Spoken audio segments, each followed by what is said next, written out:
You wanted to know about my friendship with Joseph? Let me tell you how we met. I was born in a region east of the Dead Sea, and later on they called it Moab, but orphaned at a very young age. My mother and father passed away, which meant I had to fend for myself.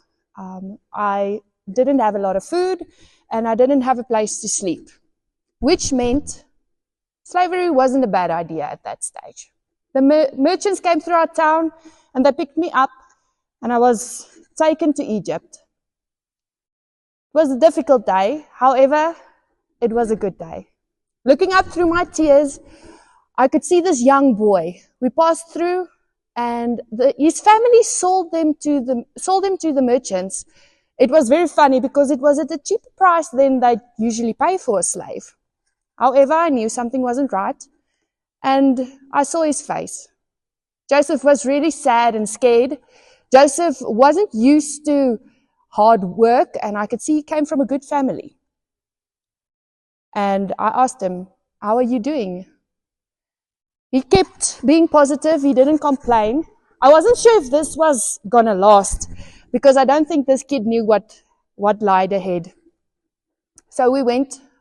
The merchant sold us to Potiphar's house, and we were both slaves in the house. However, Joseph was always different. Joseph had this light around him. He always told me about his God. He told me about the God of Israel, promise, the God who understood pain. And I didn't know this God, but I didn't know how much Joseph will make him known to me. I worked with Joseph, and we worked in the house. Joseph was very quick-witted, smart. So he climbed the ranks very quickly. And it's in this time that Joseph was appointed head of the house in Potiphar's house. And he ran the house with a lot of love, with a lot of power, without being mean or cruel. Joseph always had some time for me.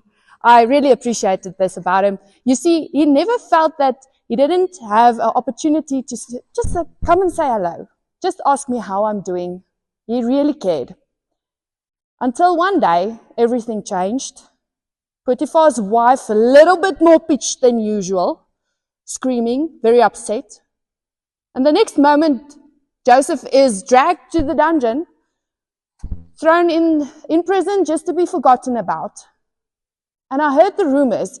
I never believed the rumors because there's no way that Joseph would touch another man's wife. Joseph was a man of honor, a man that would not allow himself to be driven by his own desires. Anyway, the house grew cold. The time passed and didn't hear anything about him. Until one day we got word and Joseph sent a message that he said, he found favor with the guards. He found favor with the prisoners. He had the opportunity to bring hope, to bring love to them. That's the Joseph I know. That's the one that will always be positive no matter what the situation is.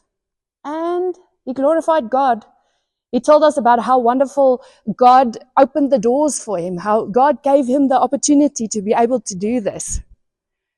But I never thought I'd see him again until 10 years later. This time, Potiphar was the one this time, Pharaoh was the one who summoned Joseph.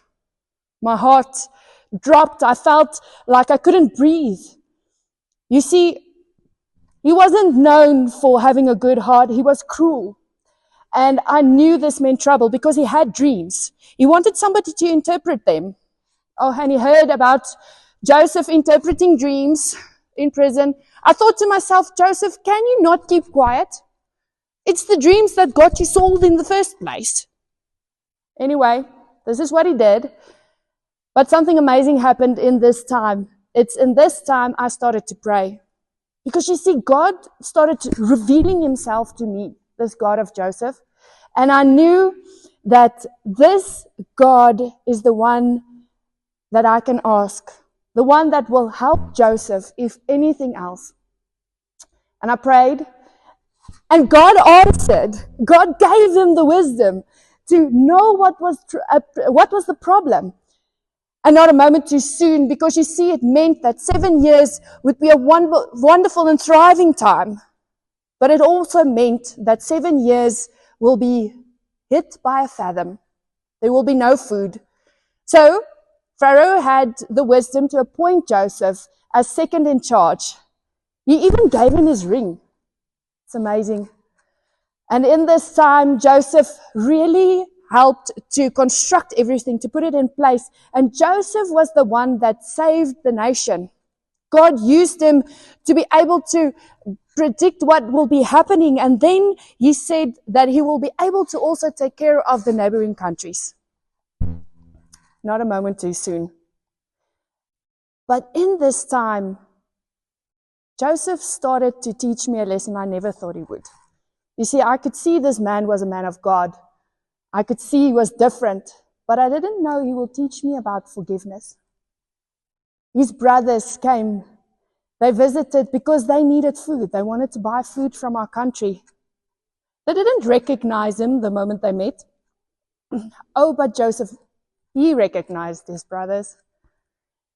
Running down the hallway, I thought, this is the day Joseph will take revenge. This is the day. And I wouldn't even blame him. However, I heard Joseph screaming, and I thought it's of sorrow and of sadness. But it was a cry of joy, of rejoice. He had the opportunity to reconcile with his family. You see, Joseph understood something. Joseph knew that the works done was for evil, but it wasn't done by his brothers. The work was used by God to be able to do something good. This is the heart and the mind of Joseph. And this is what led me to believe that I'll be able to forgive as Joseph did. Joseph tested his brothers. He made sure that their hearts changed. And then he sent for his father. He told them, please bring your father back. Bring my brothers back and come and live with me. He didn't even just forgive them. Joseph came through and he helped them to survive during this famine. He had the opportunity to be reconnected to his father. And most of all, my friend Joseph helped me to see and believe in the God Most High. Thank you. It's amazing to see that the power of God not only sets forgiveness out, but it's the power of God that allowed Joseph to forgive them for almost the unforgivable. But it's also amazing to see how the plan of God led to the salvation of not only himself, but the whole region. The fact that Egypt was saved, the fact that people were fed, and there was a greater plan for him to be able to live in this city of Egypt. Hi, this is my feedback with regards to the Joseph cycle. Rehearsal made me feel the emotions more. It made me think about the environment and the way they lived, to a point where it made me cry with one of the practice sessions we had. I was impacted with regards to research, needing to go back and fact check the information. I grew up with the story, and there's a lot of items I didn't have clarity on that I needed to go and just check out. And then my audience really enjoyed it. They smiled at the way of presentation, not anticipating how it will be presented. They thought it would only be a devotional or a sermon.